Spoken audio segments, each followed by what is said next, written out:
Kita ini harus kompak gitu aja sekarang. Ini keadaan dunia begini, ribut-ribut gini kan kampungan itu. Kalau kau nggak taat konstitusi jangan tinggal di Indonesia.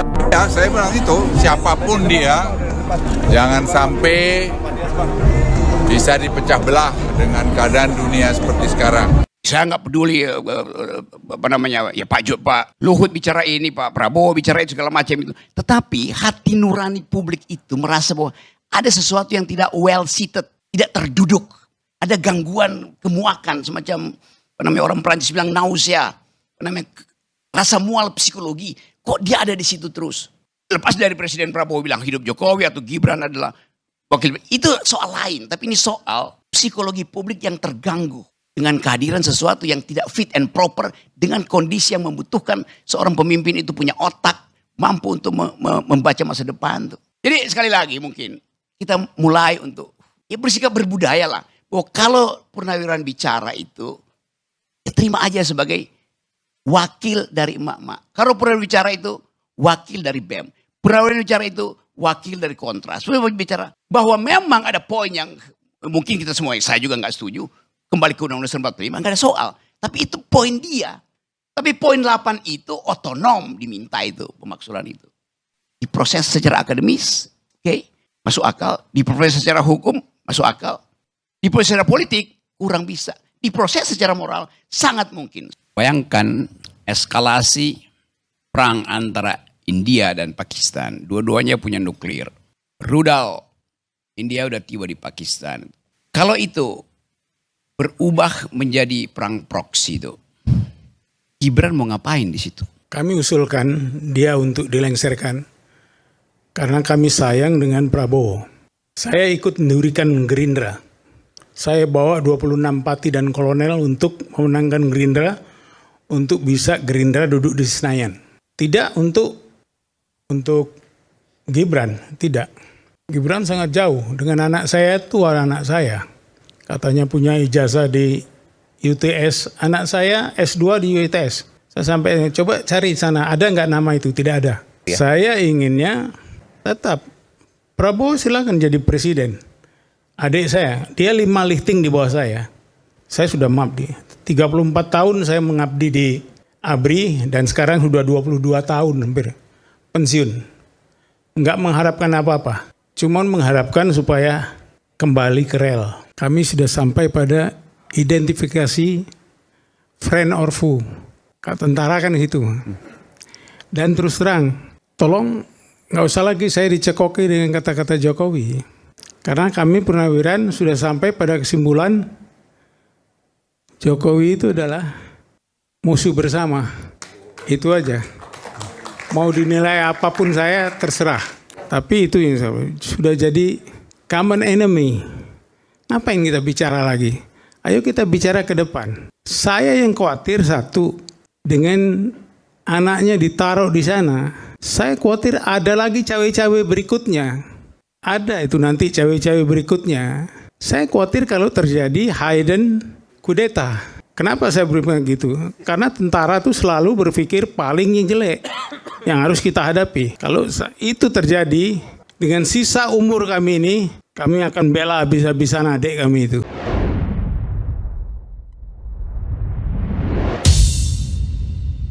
Opung bahas konstitusi ya. Mohon maaf nih, mohon izin Opung, saya mau tanya, apakah proses pencalonan Gibran jadi wapres itu sudah sesuai konstitusi? Lalu Opung bagaimana dengan jabatan pamannya Gibran yang saat itu sebagai hakim Mahkamah Konstitusi yang memuluskan langkah si ponakannya Gibran? Apakah itu sudah taat dan tidak menyalahi konstitusi? Opung, terus sama satu lagi Opung izin tanya juga nih, ketika Gibran yang pada saat itu notabene-nya masih sah kader PDI Perjuangan lalu mencalonkan dari partai lain, di mana artinya Gibran melanggar ADART PDI Perjuangan, apakah perbuatan Gibran itu adalah contoh yang baik Opung? Apakah pengkhianatan, pelanggaran yang dilakukan oleh Gibran terhadap PDI Perjuangan itu adalah sesuatu yang benar Opung? Mohon izin Opung, tolong dijawab ya, atau lebih baik Opung aja yang jangan tinggal di Indonesia ya Opung. Tindakan kontroversi kembali dilakukan oleh Luhut bin Sarpanjaitan. Tidak bisa habisnya Ngkong yang satu ini selalu membuat kekisruhan dan kontroversi di masyarakat. baru-baru ini dia merespon apa yang dilakukan oleh para purnawirawan dengan merespon yang saya pikir tidak pantas dan tidak layak diucapkan oleh seorang pejabat seperti Luhut Binsar Panjaitan. Dia mengatakan bahwa orang-orang yang meminta Gibran untuk dicopot adalah orang-orang kampungan, dan dia juga mengatakan mengusir, kau tidak pantas tinggal di Indonesia, kau jangan tinggal di Indonesia. Ucapan-ucapan yang begitu luar biasa arogan, seolah-olah dia adalah pemilik dari negeri ini. Padahal kalau secara konstitusi apa yang dilakukan oleh para purnawirawan itu sangat-sangat diperbolehkan, dan tidak ada pelanggaran konstitusi di negeri ini apa yang dia lakukan. Bahkan jika seandainya saya mengatakan saya hanya percaya Presiden Prabowo Subianto dan tidak mengakui Gibran sebagai wapres, saya tidak dianggap sebagai pelanggar konstitusi, karena itu adalah hak saya. Jadi Pak Luhut Binsar Panjaitan yang terhormat, yang kamu lakukan adalah tindakan yang sangat-sangat arogan, tindakan yang tidak pantas untuk dicontoh oleh anak negeri ini. Dan perlu kamu ketahui, Bu Luhut Binsar Panjaitan, 3/4 usiamu itu memakan uang negara. Kamu dibayar, kamu dibiayai. Ketika kamu dari prajurit, bahkan sampai saat ini, kamu dibiayai oleh APBN. Darah dan daging kamu itu, bahkan bukan hanya kamu, anak kamu pun itu merasakan keringat-keringat rakyat melalui APBN. Jangan egois, jangan merasa arogan, jangan merasa bahwa Anda pemilik dari negeri ini. Kenapa sikap-sikap seperti Luhut Binsar Panjaitan ini selalu dimiliki oleh para pejabat? Kenapa Luhut Binsar Panjaitan seperti tidak ada kapok-kapoknya melakukan tindakan seperti ini? Karena rakyat diam, karena masyarakat diam. Maka semakin besar kepala para pejabat-pejabat itu, seolah-olah negeri ini adalah milik mereka. Rakyat dianggap sebagai penumpang saja di negeri ini. Maka teman-teman semuanya, yuk kita suarakan secara kompak, secara bersama-sama. Sebarkan video ini dan buat tagar, usir Luhut dari Indonesia. Sebarkan sebagai bentuk perlawanan bahwa bukan hanya Luhut yang bisa mengusir warga Indonesia, kami warga Indonesia pun, kami rakyat Indonesia pemilik kedaulatan negeri ini, seperti yang ada di dalam Undang-Undang Dasar 1945 Pasal 1, kedaulatan di tangan rakyat. Kami juga berhak bersuara tagar usir Luhut dari Indonesia. Kau jangan tinggal di Indonesia, kata Luhut Binsar Panjaitan alias LBP kepada para purnawirawan jenderal yang mengusulkan tentang pergantian atau pemakzulan Wakil Presiden Gibran. Alasan LBP adalah Gibran hasil konstitusi. Kalau bicara tentang konstitusi, LBP harus belajar banyak, belajar sampai Antartika. Atau saya ajari LBP. Begini LBP. Memang betul Gibran itu adalah hasil konstitusi, yaitu menduduki kursi wakil presiden. Tetapi ada hak konstitusi yang dimiliki oleh rakyat. Dalam hal ini termasuk para purnawirawan jenderal TNI tersebut. Ya, jadi ketika Luhut Binsar Panjaitan ingin hak konstitusinya Gibran dihormati alias tidak boleh diganggu, ya, lalu dia mengabaikan hak konstitusi yang dimiliki oleh rakyat, termasuk purnawirawan TNI tadi. Ya, dalam sebuah negara demokrasi, ya, ada hak konstitusi yang dimiliki oleh rakyat sebagai pemilih, ya, sebagai peserta proses konstitusi tersebut, ya, atau pemilu, ya, yaitu adalah hak mengevaluasi, mengawasi, ya, orang-orang yang menjadi produk konstitusi, termasuk Gibran. Jika rakyat merasa Gibran itu tidak layak karena tidak bisa bekerja, dianggap tidak mampu, dianggap atau diduga melanggar hukum, ya, ada hak konstitusi rakyat yang harus dihormati juga oleh LBP, yaitu hak mengusulkan agar Gibran diganti. Ya, ini semua nanti akan terjadi, ya. Penentunya adalah DPR. Jika DPR sepakat dengan usulan para purnawirawan jenderal TNI tadi, maka DPR lah yang melaksanakan proses konstitusi tadi, proses pengawasan dan evaluasi. Nah, DPR yang menentukan. Gibran akan dipanggil, lalu ditanya. Kalau jawabannya bisa diterima, maka Gibran selamat. Tapi kalau jawabannya ditolak, maka dengan terpaksa Gibran akan diganti. Yang mengganti siapa? Itu adalah MPR. Ya, MPR akan memproses pergantian wakil presiden tersebut. Ya. Dalam soal konstitusi ini bisa mengena siapa saja, bukan hanya soal Gibran. Dulu Abdul Rahman Wahid alias Gus Dur juga menjalani proses konstitusi dan akhirnya harus lengser. Lalu Soeharto itu juga sebuah proses konstitusi yang mana akhirnya Soeharto memilih mengundurkan diri daripada diproses di DPR MPR. Nah, jadi Luhut ini terlihat lucu sekali ketika dia minta hak konstitusi Gibran dihormati, tetapi dia sendiri tidak menghormati hak konstitusi yang dimiliki oleh rakyat. Ya. Bayangkan eskalasi perang antara India dan Pakistan. Dua-duanya punya nuklir. Rudal, India udah tiba di Pakistan. Kalau itu berubah menjadi perang proksi itu, Gibran mau ngapain di situ? Mesti ada pembagian kerja itu. Jadi kita mulai melihat bahwa kendati tadi secara politis susah, tetapi drive psikologi publik mengarah pada pemaksulan Gibran. Itu soalnya.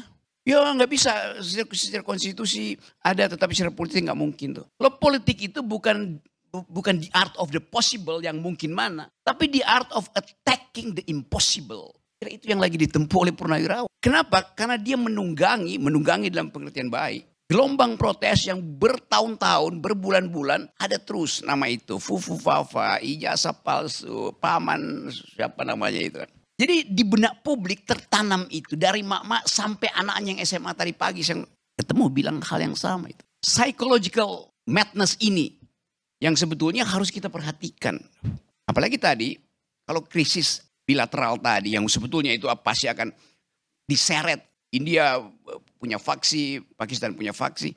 Dan elemen agama di situ akan sangat kuat. Lalu masuk ke Indonesia. Lalu teroris Asia Selatan itu turun lewat Malaysia, nyebrang ke Aceh, masuk Indonesia. Memanfaatkan kondisi yang tidak stabil secara politik Indonesia. Kita mau baca itu. Karena seringkali sejarah tiba dengan variabel yang tidak pernah dideteksi dari awal. Itu soalnya. Pasti kalangan Purnawirawan dapat variabel baru untuk memastikan bahwa maksulkan sekarang si Gibran. Karena kondisi berbahaya secara regional. Masuk akal. Blessing guys, dia dapat poin itu. Mungkin ini orang sebut ini Sunatullah dapat poinnya Purnawirawan. Karena ada krisis baru di Asia itu. Ketegangan antara Pakistan dan India yang basisnya ideologis itu. Merembet pada soal-soal potensi kekerasan turun ke Asia Selatan. Itu real variabel yang mesti kita lihat. Jadi tiba-tiba kita mulai membaca bahwa ada keadaan yang kritis sebetulnya. Yang mungkin sekarang Bais, BIN atau Departemen Pertahanan mulai menghitung variabel itu. Kalau terjadi keadaan kedaruratan yang saya sebut tadi, attacking the impossible, pembagian pekerjaan dalam kabinet apa? Kabinet tidak peka itu. Kan kabinet tiba-tiba jadi bego karena nggak mampu lagi untuk merampok APBN yang diefisiensikan oleh presiden. Dari awal dia merasa ya mending di-reshuffle deh. Nggak ada kesempatan buat korupsi lagi. Pragmatisme itu juga ada di kita tuh. Nah dalam kondisi itu datang SBY. SBY mungkin punya semacam kemampuan fortune teller membaca keadaan. Mungkin SBY di awal dia tidak ucapkan bahwa krisis regional itu artinya krisis yang memungkinkan sebut aja pemerintahan Indonesia itu kolaps. Tambah dengan keadaan perang tarif sekali. Jadi SBY mengucapkan itu, sekarang ucapan SBY itu seolah-olah mendapat legitimasi baru karena krisis politik Indonesia, krisis politik Asia pada akhirnya. Lalu disebut istilah matahari kembar. Oh, dia dalam ilmu fisika memang ada matahari kembar. Saya belajar pertama fakultas teknik. Jadi, tapi masalahnya apa istilahnya? Twin suns itu, dua matahari itu. Disebut dua matahari kalau size dan jumlah lumennya itu berbeda tuh. Ukuran dari matahari itu harus berbeda dengan kembarannya tuh. Ukurannya sama tetapi jumlah lumennya, jumlah cahayanya berbeda, oke kembar. Tapi kalau dia sama-sama, besarnya volumenya 3000 meter kubik, lumennya tuh 2000 lumen misalnya sama-sama, tetap dianggap satu. Sekarang kita lihat size antara Prabowo dan Jokowi mungkin sama, lumennya berbeda, jumlah cahayanya berbeda. atau lumennya sama, size-nya berbeda. Apalagi kalau size dan lumennya itu, lumen itu apa namanya, cahaya itu, kekuatan cahayanya itu berbeda tuh. Brightness-nya berbeda. Itu intinya. Tetapi dengan intuisi aja orang tahu memang ada 2 matahari kembar dalam keadaan ini. Gak ada soal buat saya matahari kembar. Yang orang tanyakan kualitas dari mataharinya bagaimana. Kalau kualitas yang sana itu justru mendegradasi mata. Kan kalau jumlah cahaya di sini di situ 15, di situ 15 jumlahnya 30. Kalau di sini 15 itu 10, rata-ratanya jadi 15 tambah 25 12,5. Jadi makin redup justru Indonesia. Kalau ada 2 matahari kembar, yang satu itu lumennya kecil. Karena yang satu diterbitkan dari tidar, yang satu diterbitkan dari gorong-gorong. Ada matahari yang terbit dari gorong-gorong dan ingin bercahaya terus. Assalamualaikum warahmatullahi wabarakatuh. Berjumpa lagi bersama saya di Mas TV Channel. Barusan tadi disaksikan ya sebuah video di mana Opung Luhut yang sempat ditanyakan oleh wartawan menanggapi soal permintaan purnawirawan TNI yang meminta agar Wakil Presiden Gibran dimaksulkan atau dilengserkan ini tampak menjadi perhatian tersendiri ya. Dimana pernyataannya dari Opung Luhut ini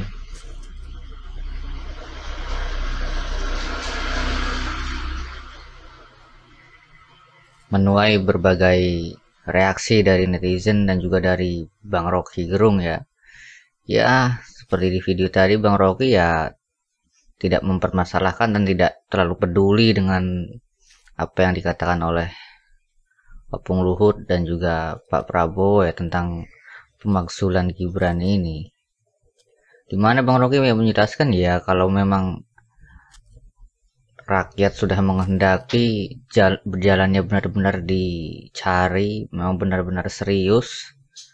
Apalagi kita tahu ada konflik di Timur Tengah antara India Pakistan yang semakin memanas, kan bisa menyebar sampai ke Indonesia nanti dampak-dampak dan efek-efeknya ya. Di situ kan diperlukan presiden yang kuat, yang bagus, yang bisa memiliki pemikiran ke depan, dan juga perlu dibantu dengan wakil presiden yang sama-sama baiknya atau setara dengan presidennya lah.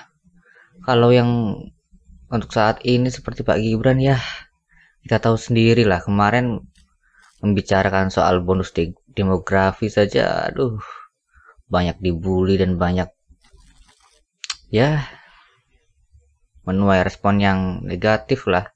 Apalagi nanti ingin akan menghadapi berbagai macam persoalan besar untuk Indonesia ke depannya kan. Ini kan harus sangat benar-benar diperhatikan, bukan soal masalah suka atau tidak suka. Ini kan masalah siap atau tidak siap. Dan kita semua tahulah bahwa Pak Gibran ini kan istilahnya secara tidak langsung ya dipaksakan, disiap-siapkan lah, walaupun sebenarnya tidak siap, dipas-pasin walaupun nggak pas gitu kan. Dan ini ya menurut saya wajar-wajar saja gitu. Jika memang para purnawirawan ya Pak? Purnawirawan bener kan? Jika memang para purnawirawan ini menginginkan hal tersebut atau menyampaikan pendapatnya seperti itu ya tidak apa-apa gitu kan.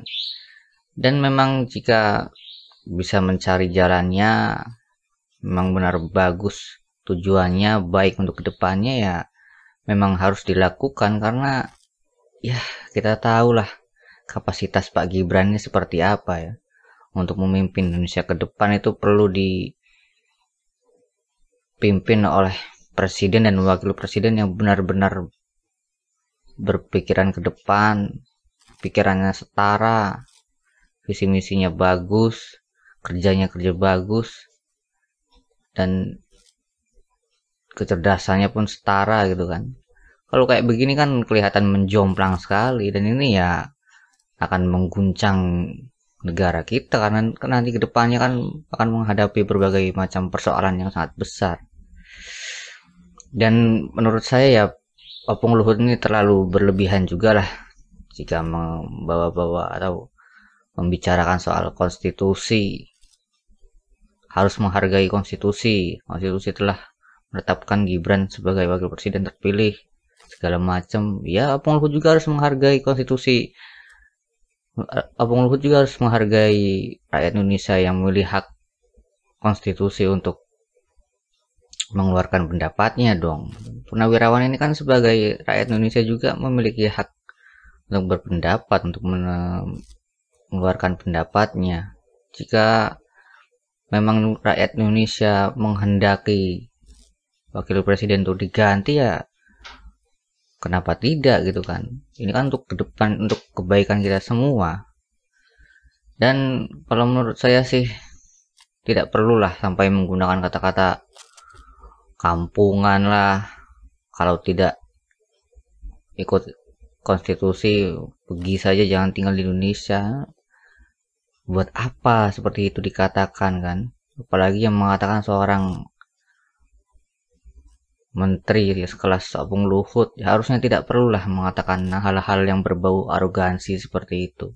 Seolah-olah Indonesia ini yang punya Bapak Luhut saja atau gimana.